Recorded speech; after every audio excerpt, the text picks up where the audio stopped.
swiftly into introducing my next speaker. We're talking, aren't we, about inclusive culture where women can thrive, and a great place to start is obviously with your meetings. And diversity and inclusion isn't just about grand gestures or ticking boxes, it's in the everyday interactions that really make a difference. So my next guest speaker, Marissa Ellis, hi Marissa, will be sharing how thinking inclusively can help you run better, more effective meetings that encourage full participation, and most importantly, will get better results for women and people in minority groups. So Marissa is a strategist, advisor, speaker, best-selling author. She's the founder of Diversily.com and the creator of a number of global business frameworks, including the Change Canvas, that's gaining widespread adoption and driving positive change around the world. So I'm delighted to welcome you. Thank you so much for being here. Thank you so much for having me. It's an absolute pleasure to be here. And what a fantastic segue, Zoe. You just said it was just seamless, wasn't it? It was seamless, wasn't it? It was genius. It was all planned. But yes, so I will duck out now and I'll leave you to it. Thank you. Amazing. Well, thank you so much. It's an absolute pleasure to be here. Today, I'm going to be talking about inclusive meetings.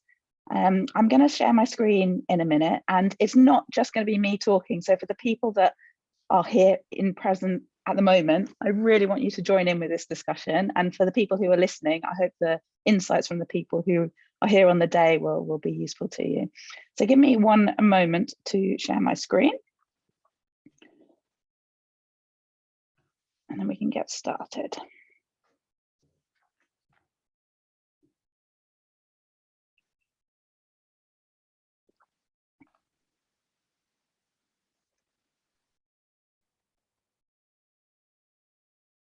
It never happens swiftly, does it? It's always this pause, wait for the right button. Right, share screen.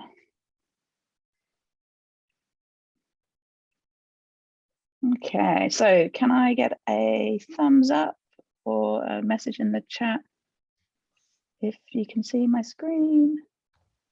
Yes. Wonderful. Okay, amazing. So let's talk about inclusive meetings. What I wanted to do was I wanted to start with a bit of news. So I don't know if anyone has seen the news recently.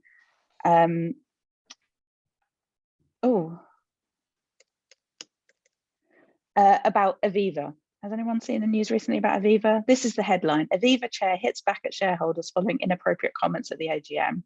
So comments were made at the Aviva AGM, and I'm not talking about something that happened back in the 80s. I'm talking about something that happened last week, where the CEO, the Aviva's first female CEO, comments were made, things like she's not the man for the job, she should be wearing trousers. And then there was someone attempting to be positive who said, they're so good at basic housekeeping activities, I'm sure this will be reflected in the future direction of the board. So I just wanted to sort of set the scene really to say, oh my goodness, this is the landscape that we're living in today. The positive news about this is that the chair was flabbergasted. Those were the words that he used. He was flabbergasted by these remarks. But whilst there has been so much progress, and it's wonderful to hear Zoe's story around what they're doing at Softwire, there is still a long way to go. So what I want to do today is talk to you about some of the little differences, the small changes we can make to build an inclusive culture that can enable women to thrive in our organization. Just to quickly introduce myself, Cressida did a great job there. I'm the founder of Diversily. My background is in the technology world. I've run software teams, I've delivered large complex programs, but now my focus is really about embedding diversity and inclusion into business. So at Diversily, we essentially help leaders unlock the collective brilliance in their teams. So we do that by running inclusive leadership programs, we do culture building workshops, and we do a lot of strategy work. So creating strategies or creating diversity and inclusion strategies or embedding inclusive thinking into existing strategies. So in terms of today, really I want to get you thinking about those everyday interactions that can really make a difference. So let's continue. So essentially, when we think about the Aviva story, it's really clear that you can be doing all of these wonderful things in terms of diversity and inclusion, but a single person can disrupt everything with their behavior in meetings. If it can just change in a flash, suddenly people clam up, they won't speak, they won't interact, they'll be feeling, having negative emotions that will affect their performance, their behavior, and so on. So really, we need to create this culture of inclusion, this culture of belonging. So let's just start by thinking about how much time we actually spend in meetings. So if anyone who's on the call at the moment wants to just think about last week, how many hours did you actually spend in a meeting? If you want to share it in the chat just to compare with each other, feel free.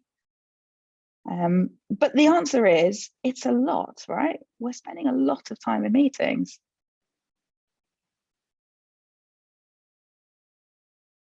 And if you have a look at the stats, an organization is spending about 15% of its time in meetings. 15% of an organization's whole time is spent in meetings. When you rise up the ranks to middle management, that's more like 35%. And when you go up to the sort of senior levels, it can be over 50%. So we're spending a huge amount of time in meetings, and it's growing. I think the stats are something like we've spent 13% more time over the course of the pandemic. So it's growing. So when you have a contribution to make in a meeting, how often are you able to do so? So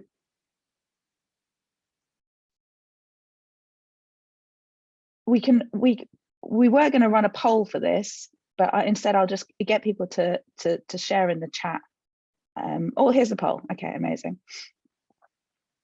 So just have a think, when in terms of your interactions at work, in meetings, when you have a contribution to make, how often are you able to do so?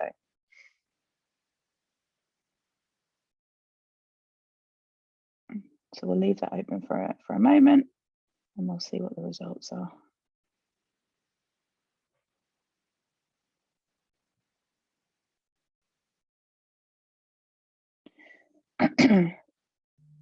So some of the time is coming through as the most popular answer, and that is what we're trying to address by creating an inclusive culture. Is why is it only some of the time? So when we a survey was done at a large global bank, and only 35% of employees said all of the time. So that's 35% of employees said all of the time. And think about all of that wasted energy, those insights, those contributions that are not being made. Now, meetings are essentially the window into the soul of an organization. Your culture, your meetings define your culture. They define the emotions that are happening, that your staff are feeling. They define your experiences of work. They essentially define everything. They define how work gets done. They are the window into the soul. Now, they can be moments of brilliance. Meetings can be moments of brilliance, or they can be a complete waste of time. So they can make people feel like this, elated, ecstatic, but they can also make people feel like this, frustrated, infuriated.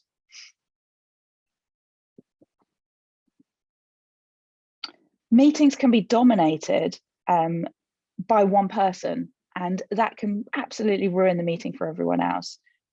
People can feel shut down, people can feel intimidated, it can feel like a complete waste of time, and it can feel really unproductive. Whereas more positive meetings can be moments of inspiration. There can be this sense of social connectedness, a shared ownership, a real sense of achievement, alignment. Everyone's buzzing, you've achieved something together. And what we're going to be talking about today is how do you create more of these moments on the right rather than these meetings on the left, which are not necessarily achieving ultimately the goals of your organization. So every meeting is this potential moment to unlock collective brilliance. Yet 67% are considered ineffective by executives, 67%. And why is that? So what does the research say? The research says it's down to three things. It's lack of engagement, it's down to multitasking, people are busy, they're not paying attention, and there's a lack of planning and structure. We're not really thinking about what we're trying to achieve in our meetings. And whilst I completely agree that these three things show up regularly in the workplace, I think there's something else going on. I've been in many meetings where these three things have not been an issue, yet still people are not engaging, people are still not speaking up. There is something else going on. And quite often we'll get these kinds of tips for, well, how do you run better meetings? And I'm sure people will have seen this in the past, you know, schedule shorter meetings, keep things focused, make sure you've got clear expectations, send material in advance, start and end on time, avoid monologues, stay focused and capture the key points, make sure you take note of actions and assign people tasks and deadlines. And those are all fantastic tips. I wouldn't disagree with any of them. However, there's something missing. There's something missing. And my the key message that I'd like to leave you with today is that we need to be taking a more human-centered approach. All of these things on this list here are very task-centered. They're about getting the job done. But actually, we need to start thinking about meetings as about the humans that are participating in those meetings. And we need to dig deeper. Now, meeting culture can leave people feeling excluded. So this is just a cartoon. That's an excellent suggestion, Mrs. Trigg. Perhaps one of the men would like to make it for you. I suspect it's an experience that many women have had. And it's the reality of many work cultures today. And this is what we're trying to change. We're trying to change the way in which people engage, the way in which people feel comfortable and able to talk in meetings, and how they get credited and valued for their contributions. So today, we're not talking about those meeting fundamentals. We're going below the iceberg. What we're really talking about, is people dynamics, culture, customs, and conduct. So what I really want you to understand is what influences people's interactions during meetings, and what can you as a facilitator do to make your meetings more inclusive? Because that's how you're going to get the energy and the contribution and the power from everyone. So let's just start by defining, what is an inclusive meeting, so we're just all on the same page here. So it's a space where everyone feels welcome, safe, comfortable to contribute, and it's where diverse contributors have equal value and impact. And everyone knows the rules of engagement. Everyone knows what it's appropriate to say, what it's not appropriate to say. Now, the thing about inclusive meetings is you can get more insights combined with critical challenge, this ability to flesh out whether those ideas are powerful, what their flaws are, which ones are going to fly, ultimately result in better solutions. Now, to get more insights, you need diversity. You need different perspectives, different opinions, different views, different experiences, bringing those insights. But without inclusion, those insights, firstly, they won't come because people won't want to speak up. And secondly, you won't have that safety to be able to challenge people critically, which means you're not going to be creating the best solutions. So you need diversity and you need inclusion in order to achieve the best outcomes for your business. Now, what influences participants' interactions during meetings? Now, this is a huge topic, and people often have a few ideas as to what this might be. I'll pause for a second just to give you a moment to reflect on what you think really influences participants' interactions during meetings. If anyone who's live here today wants to share in the chat, please feel free.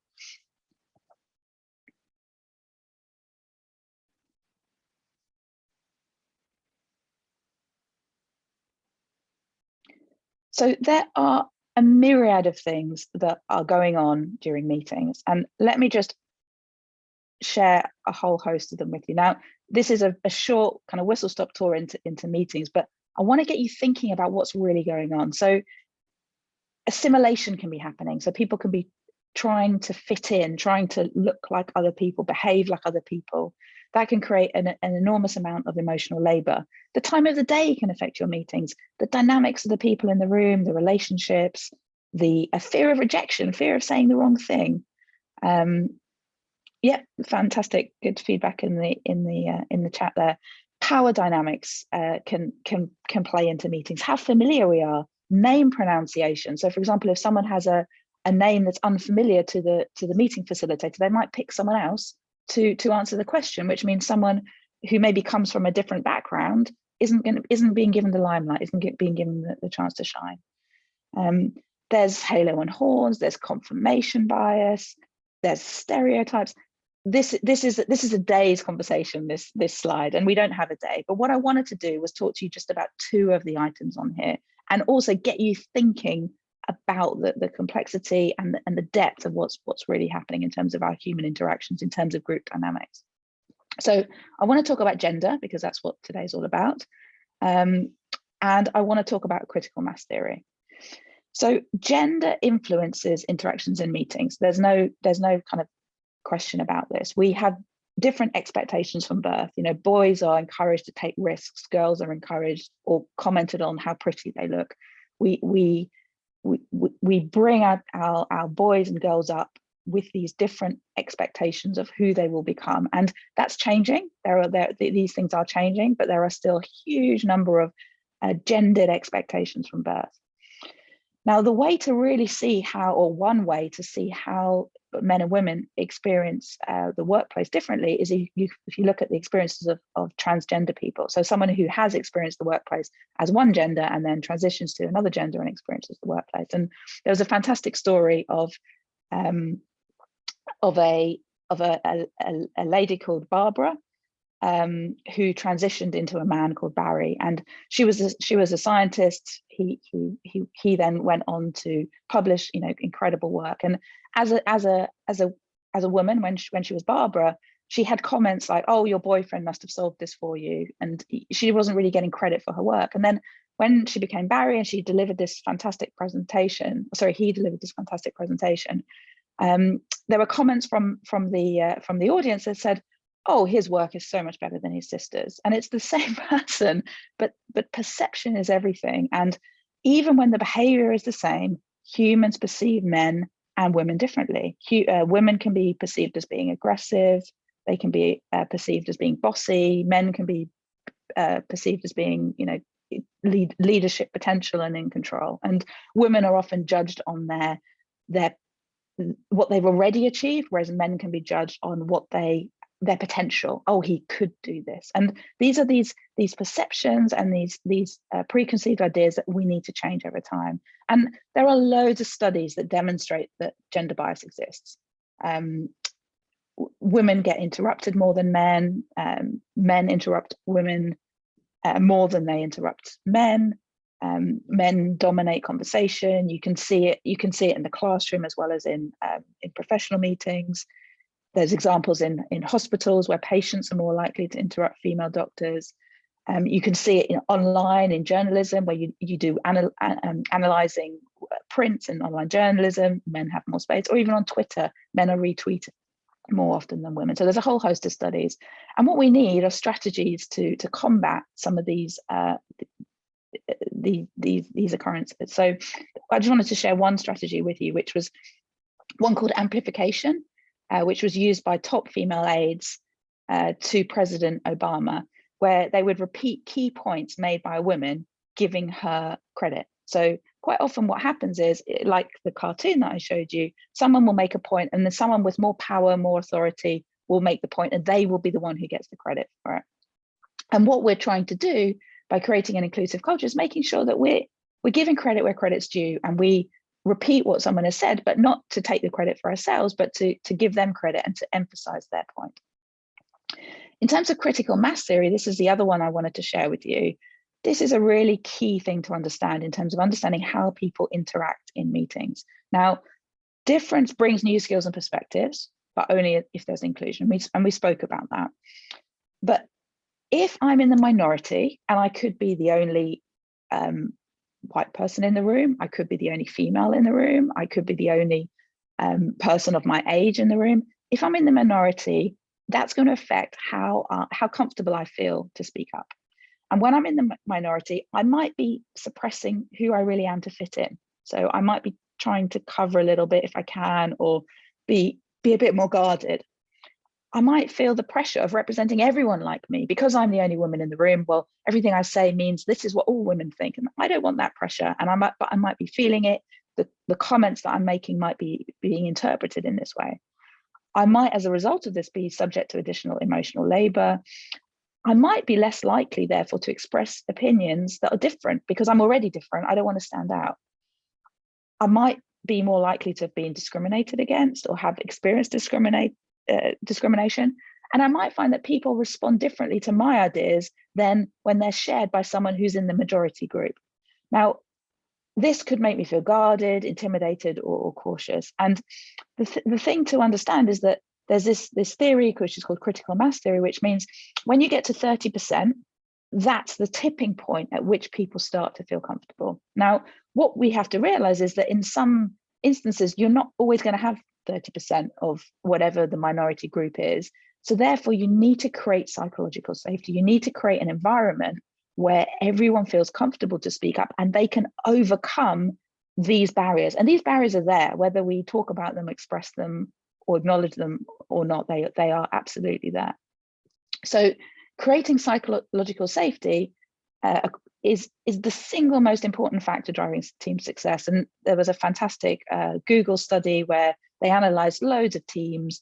They thought that maybe the secret was about bringing the best people together, and they had all these theories. And actually, it turns out that psychological safety is the answer.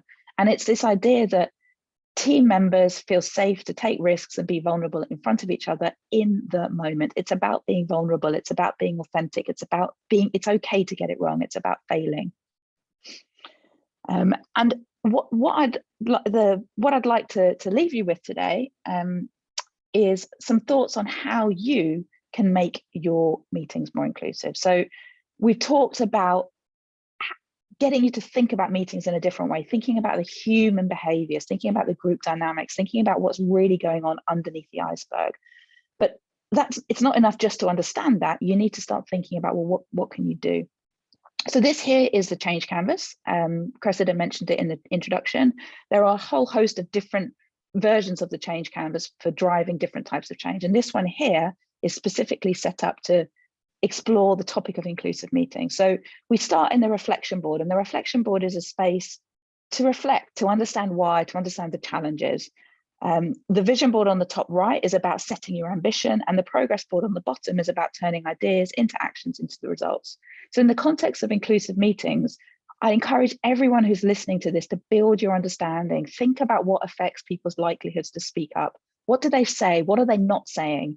Deepen that understanding so that you're not the person who goes into the room, says your opinion, and then a couple of people agree with you, and off you go thinking you've had a wonderful meeting and everyone agrees, and off you go to the next thing. Observe. We talked about listening. Observe and listen. Notice who speaks and who doesn't, who listens, who's listened to, who gets the credit.